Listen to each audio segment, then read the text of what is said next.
I never believed my attic could hold anything more than forgotten furniture and boxes of winter clothes. But that night, while chasing a faint scratching noise, I noticed one floorboard slightly warped, as if something had pressed against it from below. Curiosity won over hesitation. I pried the board up, and beneath the dust and splinters lay a wrapped bundle, thick fabric knotted tightly, stained dark with time. It was wedged between the beams, as though someone had hidden it there on purpose. Before I continue, please subscribe to the channel. This story will keep you on edge. The air felt heavier as I reached in, my flashlight trembling in my hand. When I finally pulled it free, the weight was startling, solid yet unyielding, as though I wasn't just lifting an object, but disturbing a memory buried in silence. The bundle felt damp against my palms, its fabric coarse and stiff, like it had been pressed into the wood for decades. My breath caught when I realized how deliberate it seemed, hidden beneath the floorboards, tucked away where no one would casually stumble upon it. Dust clung to my fingers as I turned it over, the knots biting into my skin when I tried to loosen them. The attic groaned with each gust of wind outside, the beams shifting ever so slightly, as though the house itself protested my curiosity. I wanted to set it down, to leave it where it had slept all these years, but I couldn't. There was something about its presence, not threatening, not yet, but weighty, like the silence before a storm. I sat on the cold planks, heart pounding, staring at the bundle, knowing once I opened it, there would be no going back. The first knot finally gave way with a brittle snap, releasing a musty odor that filled the attic. It was the smell of damp soil, of fabric left too long in the dark. I hesitated, my flashlight beam trembling over the bundle, as if afraid to reveal what lay inside.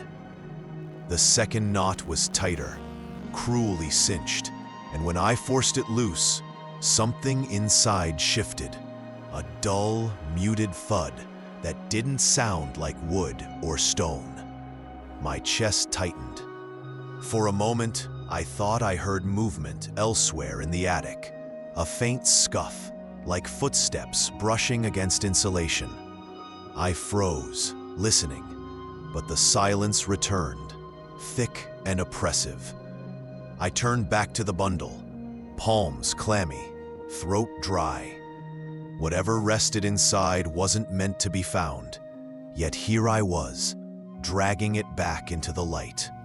The final knot resisted, as though it knew its duty was to keep the contents hidden. I pulled harder, and with a sudden snap, the bundle sagged open. Layers of cloth unfurled, frayed and stained, releasing dust that shimmered in my flashlight's beam. Inside was not an object I could easily name, but a shape, angular, wrapped again in thinner fabric, as though someone had concealed it twice.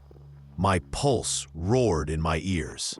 I brushed away more layers, fingers shaking, until something cold and metallic grazed my skin.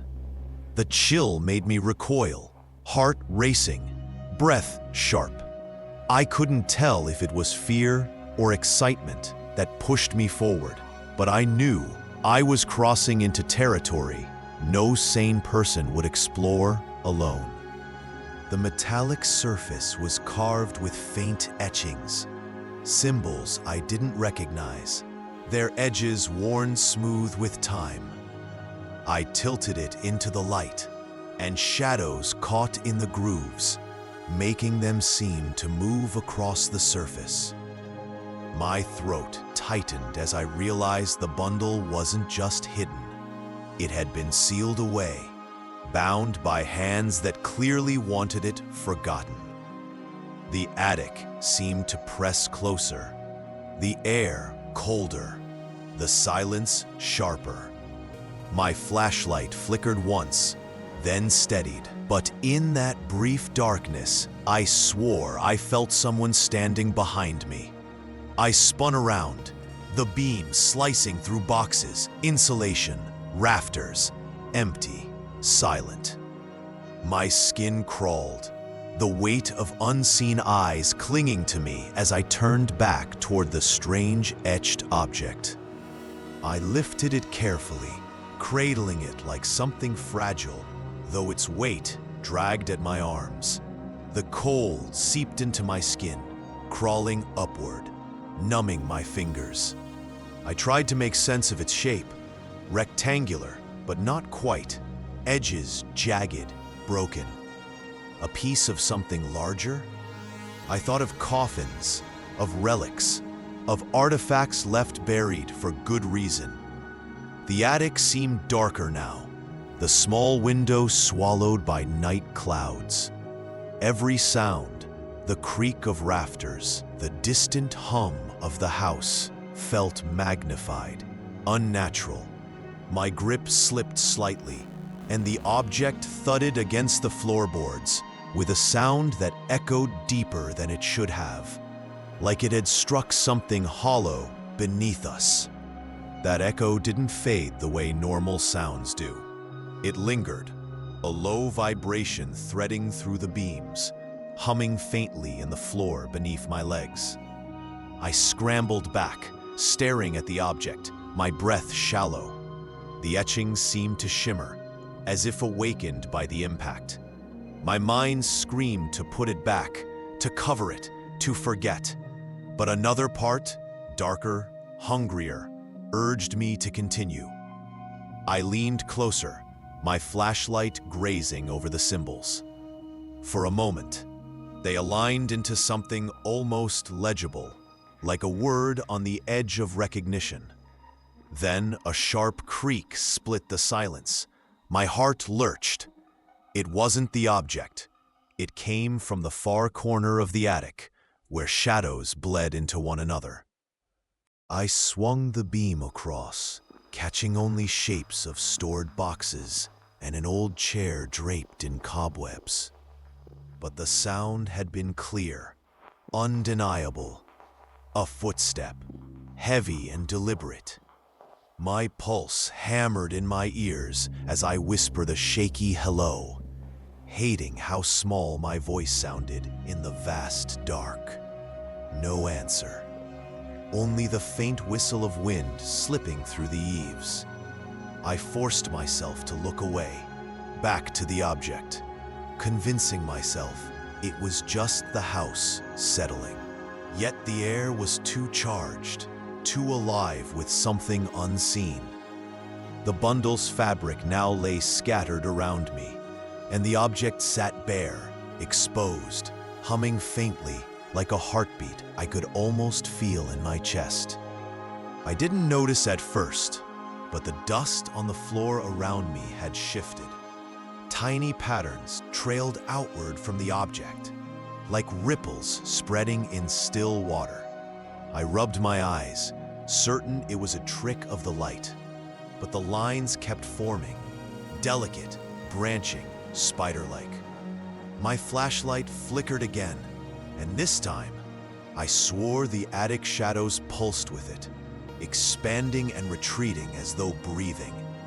The urge to run battled the pull to stay, a war inside my chest. My lips moved without sound, a question I couldn't finish. What was this thing, and why had it been hidden here? My hands trembled, but I didn't set it down.